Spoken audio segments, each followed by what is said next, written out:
Bismillahirrahmanirrahim. Assalamualaikum warahmatullahi wabarakatuh. Sahabat Villa, di video kali ini Sinta akan bacain Q&A teman-teman. Ya, waktu itu Sinta sudah post di Instagram. Nah, nanti pertanyaan akan Sinta bacain satu-satu dan akan Sinta jawabin satu-satu. So, langsung saja ke pertanyaan pertama. Pertanyaan pertama yang akan Sinta bacain dari VVYY__. Mbak, aku takut mati. Masya Allah. Saya pernah ada di fase ini, dan qadarullah beberapa hari lalu baru bertemu dengan seseorang yang permasalahannya sama. Saya takut mati, dan beliau itu sampai benar-benar depresi, takut mati sampai depresi. Subhanallah, sampai ke sampai ke psikolog, ke psikiater, sampai berobat dan lain sebagainya karena rasa takut matinya itu. Saya juga pernah di fase ini, bener-bener takut nggak berani kalau ada orang tetangga yang meninggal, nggak berani lihat, nggak berani taziah juga. Nah, itu salah, itu cara menyikapi takut mati yang salah. Yang benar bagaimana menurut saya ya? Kalau menurut saya bagus, kita punya rasa takut mati itu bagus. Dengan itu kita jadi senantiasa untuk mempersiapkan diri agar kita siap kalau ajal menjemput. Saya tahu tidak ada orang yang benar-benar siap untuk benar-benar mati, tapi memang kita harus mempersiapkan diri. Kalau misal kita semakin takut, berarti kita harus semakin usaha bagaimana agar kita itu siap. Kalau misal kita takut di alam kubur sendirian di bawah tanah, banyak binatang-binatang melata, bagaimana ikhtiar kita agar kita itu merasa aman di alam kubur? Sudah ada semua caranya di dalam Al-Quran.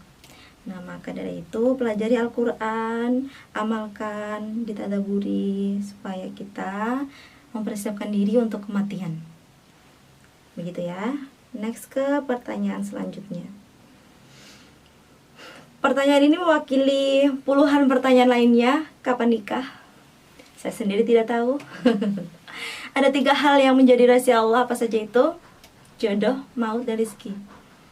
Jadi saya tidak bisa menjawabnya, tapi kalau keinginan, ya semoga Allah menyegerakan saya dan teman-teman semua yang ingin menikah di jalan Allah. Semoga Allah mudahkan kita untuk menyempurnakan sebagian iman kita. Amin ya rabbal alamin. Selanjutnya dari Amelia Lintang. Kakak, konsul ruqyah itu sama dengan minta diruqyah nggak sih? Oke. Jadi saya pernah dengar satu hadis bahwa ada beberapa golongan manusia yang bisa masuk surga tanpa hisab. Salah satunya adalah dia yang tidak meminta dirinya untuk diruqyah. Tapi kalau misal, dan biasanya kalau teman-teman atau kita orang-orang yang punya gangguan jin itu, kita tidak mau diruqyah. Saya sendiri begitu, saya tidak pernah mau diruqyah. Saya selalu ketakutan, walaupun sudah berkali-kali tetap saja saya nggak mau, menolak, ketakutan. Jadi orang yang tidak meminta diruqyah itu dalam dirinya senantiasa bersyukur kepada Allah, dan merasa dirinya itu tidak merasa malang gitu loh. Kalau misal dia merasa ingin dirinya diruqyah, kan dia merasa ada sesuatu yang salah gitu kan. Saya juga belum terlalu ahli dalam hal ini. Kalau teman-teman yang lebih tahu penjelasan dari hadis ini bisa komen di bawah. Nah, kalau terkait pertanyaan ini, konsultasi ruqyah sama minta diruqyah itu beda atau tidak? Menurut saya beda. Kalau misal kita konsultasi kan kita sharing ya, tentang ruqyah itu apa, kita jadi mencari ilmu, berarti kita belajar, dan belajar itu, mencari ilmu itu hukumnya wajib, jadi itu pasti diperbolehkan. Kita mencari tahu ruqyah itu apa, dari bahasanya sendiri ruqyah itu artinya apa, kemudian prosedurnya bagaimana, kemudian kriteria si peruqyah itu sendiri bagaimana, itu memang kita wajib belajar menurut saya. Nah, tapi beda lagi kalau kita meminta diruqyah. Nah, biasanya kalau orang-orang yang ada gangguan jin itu direkomendasikan oleh orang-orang terdekatnya. Kayak orang-orang terdekatnya itu notice gitu loh, kayak paham ada yang salah dengan sahabat saya, ada yang salah dengan anak saya, ada yang salah dengan saudara saya. apakah sebaiknya diruqyah. Nah kemudian orang itu merekomendasikan si pasien ini untuk ruqyah. Kalau saya juga pertama itu ceritanya panjang, mungkin kita bisa bahas di next episode. Oke, kita next aja ke pertanyaan selanjutnya.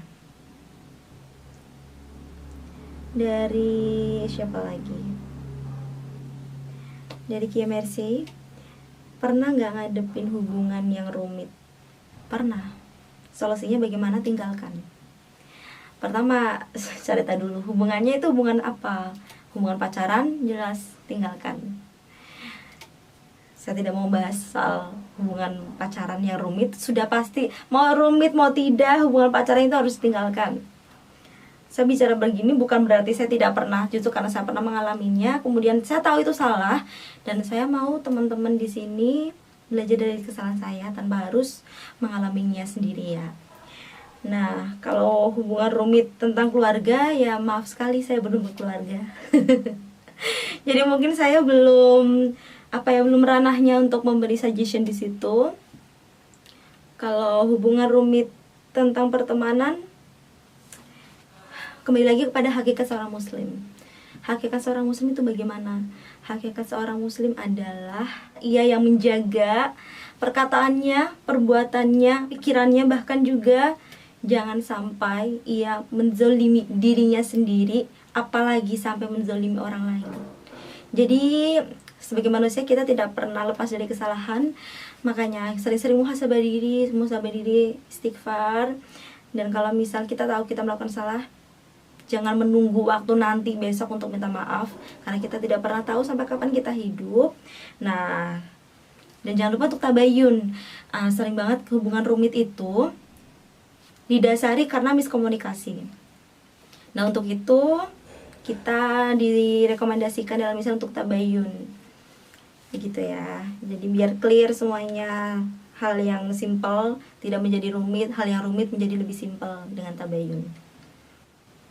Dari Bagas, jika ada seorang pria tiba-tiba melamar, namun kakak Dari Bayu, jika ada seorang pria tiba-tiba melamar, namun kakak belum mengenalnya, tanggapan kakak gimana? Ada yang namanya proses ta'aruf. Tentu saja kalau ada orang tiba-tiba melamar ya, saya belum pernah ta'aruf, keluarga saya belum kenal, mohon maaf, mungkin saya belum bisa menerimanya. Karena ada fase yang namanya ta'aruf dulu. Nah, untuk mencapai masa ta'aruf ini aja, saya kadang masih takut gitu loh. Apalagi untuk tiba-tiba menerima seseorang yang saya belum pernah tahu seluk-beluknya sama sekali, mungkin saya akan pikir-pikir lagi. Kemudian mana lagi ya? Saya pilih ya, tidak semua saya jawab, maaf. Lagi cari suami enggak? Alhamdulillah saya tidak mencari. Saya percaya kalau memang sudah takdirnya Allah ridhoi saya menikah, akan datang seseorang ikhwan yang insya Allah soleh dan siap membimbing saya di jalan Allah. Saya nunggu aja ya. Saya belum seberani Umi Khadijah. Mungkin sibuk memperbaiki diri aja. Kalau kita memperbaiki diri, insya Allah orang yang tepat akan datang di waktu yang tepat. Oke. Ada lagi yang masuk ke DM sebentar. Mana ya? Oke. Dari Didi, Assalamualaikum, maaf Mbak Sinta mau tanya, gimana seharusnya sikap saya ketika orang tua masih selalu mengungkit kesalahan saya meskipun saya sudah meminta maaf? Syukran sebelumnya. Baik. Oke, saat saya hijrah, waktu awal saya hijrah itu ladang dakwah pertama saya ada orang tua. Saya belajar banyak hal tentang ilmu agama, dan sejujurnya itu awam buat saya, apalagi untuk keluarga saya. Nah, sebaik-baiknya, sepinter-pinternya umat, apalagi seorang anak, kita tidak akan pernah bisa paling benar. Kita tidak akan pernah bisa menabrak kebenaran, garis kebenaran dari orang tua. Caranya bagaimana agar orang tua itu bisa luluh, bisa kita mendakwahi orang tua tapi tidak dengan mengguruinya? Bagaimana perbaiki akhlak. Kalau memang akhlak kita sudah baik, kita menunjukkan akhlak kita yang baik kepada orang tua, insya Allah orang tua udah lulus sendiri. Tanpa kita harus mengajarkan ayah ibu, gini loh, harusnya sholatnya begini, harusnya seorang muslim itu begini, riba itu nggak boleh, tidak usah seperti itu. tunjukkan akhlakul harimah kita, akhlak terbaik kita sebagai seorang muslim, sampai orang tua kita bertanya, "Nak, ngaji di mana sampai kamu bisa punya akhlak yang baik?" Nah, jadi kita tunjukkan aja lewat akhlak kita, lewat perbuatan kita. Semangat. Assalamualaikum Mbak Sinta. Gimana bisa ketemu Ustadz Faizar? Gimana bisa diruqyah langsung sama Ustadz Faizar? Karena saya sudah beberapa kali menghubungi Arsyada, udah pernah ruqyah dengan Arsyada, tapi tidak diruqyah sama Ustadz Faizar langsung. Qadarullah, itu pertolongan Allah. Pada awalnya saya sendiri juga tidak tahu. Nah, itu balik lagi sebenarnya pada fase yang tadi, pertanyaan yang tadi. Orang yang punya gangguan jin biasanya itu tidak mau diruqyah. Nah, itu teman-teman saya yang berusaha agar saya bisa ditolong sama Allah. Qadarullah, alhamdulillah dipertemukan dengan orang-orang baik. Semoga teman-teman di luar sana yang juga punya gangguan jin segera bertemu dengan orang yang tepat, menjalani pengobatan yang tepat, dan semoga dikuatkan hatinya. Sebenarnya ini banyak banget pertanyaan tentang ruqyah. Apa sebaiknya dibikin segmen tentang ruqyah saja? Nah, ini saya jawab satu lagi tentang ruqyah. Sudah berapa kali diruqyah? Kurang lebih sekitar 8 kali. Kemudian Mbak kalau mau PO bukunya sampai tanggal 26 ya. Nanti bisa hubungin nomor admin yang tertera di flyer buku di Instagram aku ya. Terus, kenapa belum mau menikah? Saya bukan nggak mau menikah, tapi memang mungkin belum waktunya aja. Kenapa memutuskan untuk pakai niqab? Kenapa? Itu juga berhubungan dengan gangguan jin dan berhubungan sama niat saya 1 tahun yang lalu kurang lebih saya ingin berhijrah. Dan memang saya sebelum itu juga sudah nyaman, merasa nyaman untuk menutup wajah saya. Dulu mungkin pas awal belum pakai niqab ya, tapi pakai masker, sering banget pakai masker, sampai teman-teman juga ada yang DM, kenapa sih suka banget pakai masker, kenapa sih Mbak Sinta selalu pakai masker. Saya jawabnya karena iseng aja sih, dulu jawabnya karena ya malu aja, mukanya jelek gitu. Tapi emang sebenarnya lebih nyaman wajah saya tertutup. Nah, itu karena berhubungan dengan ain. Itu bahaya banget, saya juga masih belajar banget tentang ain dan bagaimana cara menghindari ain itu. Begitu. Awal hijrah kapan Kak? Sudah disinggung sedikit tadi, sekitar 1 tahun yang lalu. Insya Allah part tentang hijab akan dibahas lebih lanjut di channelnya nanti ya, akan diinfokan lebih lanjut. Oke, untuk Q&A hari ini kita cukupkan dulu. Kalau nanti ada pertanyaan lagi, insya Allah bakal ada Q&A part 2. Sekian hari ini. Kalau misal video ini bermanfaat untuk teman-teman, boleh di like. Atau mungkin ada saran dan suggestion atau penjelasan yang salah dari saya, boleh diingatkan di kolom komentar. Dan kalau berkenan, jangan lupa untuk subscribe. Terima kasih. Assalamualaikum warahmatullahi wabarakatuh.